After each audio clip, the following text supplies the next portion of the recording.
안녕하십니까. 해성한의원 원장 김종윤입니다. 이번 시간에는 저희 한의원에서 잘 보는 질환에 대해서 말씀드리겠습니다. 다양한 질환들로 고통받는 많은 환자분들께서 해성한의원에 찾아주고 계십니다. 그 중에서도 특히 많이 치료받으러 오는 질환에 대해서 알아보겠습니다. 첫째, 요통입니다.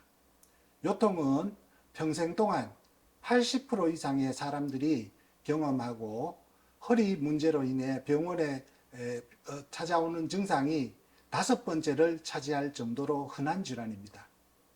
단순히 허리에만 통증을 호소하는 경우도 있지만 다리의 저림이나 통증, 근력 약화, 감각 이상 등의 증상을 호소하는 경우도 종종 있습니다. 이와 같이 하지의 증상을 동반한 요통의 경우 허리 디스크나 척추관 협착증 등의 요추 신경관의 압박으로 인해 나타날 가능성이 많으므로 주의를 요합니다. 저희 한의원에서는 다른 한의원과 다르게 장요근 처치법이라는 독특한 신경 처치침법을 개발하여 즉시 치료 효과도 보이고 진단 및 예후, 생활관리 등에 대해서 일목요연하게 설명해 드리고 있어 환자분들의 만족도가 높은 편입니다. 허리 디스크나 척추관 협착증, 만성 요통 등으로 인해 힘들어 하시는 분이 계시다면 내원하셔서 상담과 치료를 받아보시기 바랍니다. 둘째는 비염입니다. 콧물, 코막힘, 재채기 등의 증상이 나타나는 비염으로 고통받는 분들이 대단히 많습니다. 이로 인해서 수면이 불량해지고 피로해져서 삶의 질이 떨어집니다. 비염은 크게 급성과 만성으로 구분되어지지만 주로 문제가 되는 부분은 만성 비염입니다. 만성 비염은 다시 알레르기 비염, 비유성 비염, 혈관 운동성 비염, 위축성 비염 등으로 구분됩니다. 알레르기 비염은 꽃가루나 진먼지, 진드기, 동물의 털, 대기 오염 등에 의해서 유발되며 눈과 코의 가려움, 발작성 재채기, 다량의 맑은 콧물 등의 증상을 나타냅니다. 비후성 비염은 코 점막 및 하비갑계가 비후되어 가지고 코막힘이 특징적이며 후각장애가 발생할 수 있습니다. 즉 냄새를 잘 못 맡습니다. 혈관 운동성 비염은 담배 연기나 급격한 온도 변화, 감정 변화, 맵고 짠 음식 등으로 비특이적 외부 자극에 의해서 비감 점막이 과민 반응해서 심한 코막힘이나 콧물 등의 증상이 나타납니다. 위축성 비염은 코 점막과 뼈가 위축되어 딱지가 만들어지고 악취, 비인두의 건조감 등의 증상이 나타납니다. 저희 해성한의원에서는 한약으로 만든 외용제를 코 속에 넣어서 배농시키고 염증을 가라앉히는 일명 배농치료법을 사용하고 있습니다. 여기에 내 체질에 맞는 한약을 처방하여 치료 효과를 극대화시켜 만성 비염을 치료하여 많은 효과를 보고 있습니다. 셋째, 턱관절입니다. 턱관절은 다른 관절과 달리 매우 다양하면서 고난이도의 운동을 주관하고 입을 벌릴 때 탈구가 되면서 운동을 하기 때문에 다른 관절에 비해 불안전하고 문제가 발생하기 쉽습니다.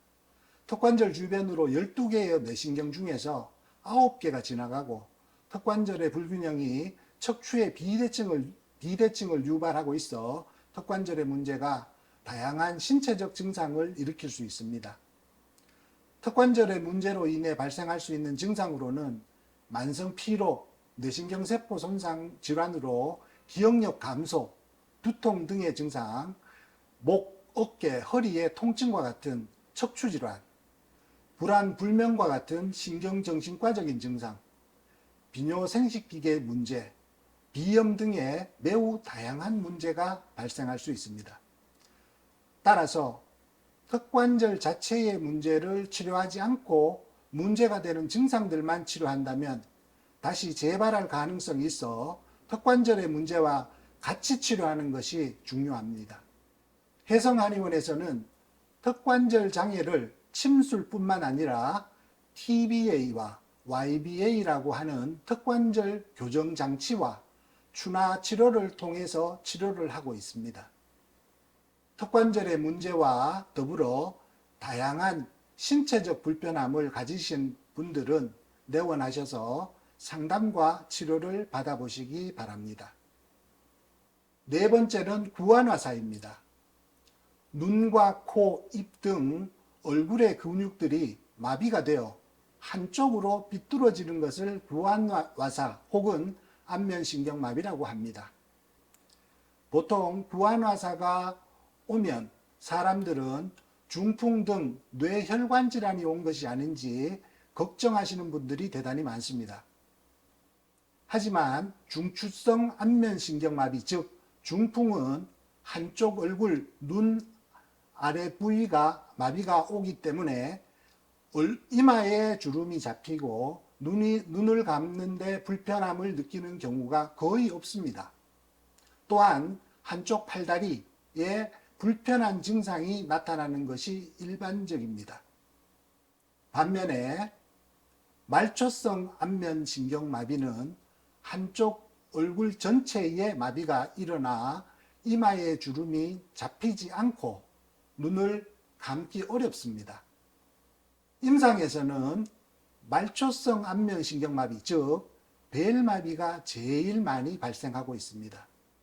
구안화사는 양방에 비해 한방이 더욱 강점을 발휘하는 질환 중에 하나입니다. 마비된 안면 부위의 기혈순환 및 부종을 제거하고 신경의 재생을 돕고 목과 어깨의 긴장을 풀어서 구안화사를 치료하고 있습니다. 구안화사는 조기에 치료를 받아야 후유증과 합병증을 막을 수 있으므로 구안화사가 의심이 되신다면 내원하셔서 상담과 진단, 치료를 받아보시기 바랍니다. 다섯째, 한방성형 매선요법입니다. 한방성형의 대표 분야로 매선요법이 있습니다. 매선요법은 다른 시술과 달리 부작용이 거의 없고 보다 자연스러운 결과를 보여주기 때문에 최근 인기가 매우 높습니다. 매선요법은 피화에 약실을 매입해 가지고 혈자리에 지속적인 자극을 주어 질병을 치료하는 약실요법을 발전시킨 치료법입니다. 인체에 무해하면서도 체내에서 녹아 흡수되어 봉합사를 피부 내에 매입시켜 조직 재생을 촉진시키고 피부의 탄력을 높입니다. 매선요법의 효과로는 주름을 개선시키는 것, 리프팅 효과, 안면 비대칭 개선, 피부톤 개선 등의 효과들이 있습니다. 주름과 처진 살 등 피부 문제로 고민이 있으신 분은 내원하셔서 상담을 받아보시기 바랍니다. 이상으로 저희 한의원에서 많이 치료하고 있는 질환에 대해서 말씀드렸습니다. 감사합니다.